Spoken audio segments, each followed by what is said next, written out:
দাঁড়াও দাঁড়াও, শুরু থেকে বলি। প্রথমেই সবাইকে হ্যাপি নিউ ইয়ার। তো বছরের প্রথম দিনই চলে গেছিলাম বড় মাকে দর্শন করতে।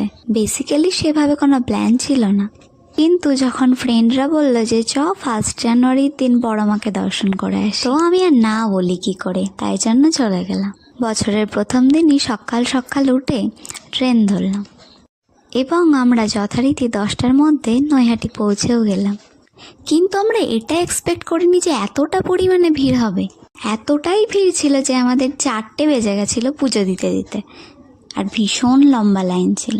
সকাল থেকে না খেয়ে ওই লম্বা লাইনে দাঁড়িয়ে থাকার কষ্টটা মায়ের এই মুখটা দেখে কোথাও যেন উদাও হয়ে গেল। তারপরে সত্যি বলতে কি আমি আর সেভাবে ভিডিও ক্লিপ নিইনি, কারণ আমি একটু ভালোভাবে পুজো দিলাম। তাই দেন পুজো শেষে আমরা হালকা কিছু খেয়ে নিলাম। এরপরে বাড়ি ফিরতে ফিরতে আমাদের ভালোই রাত হয়ে গেছিলো।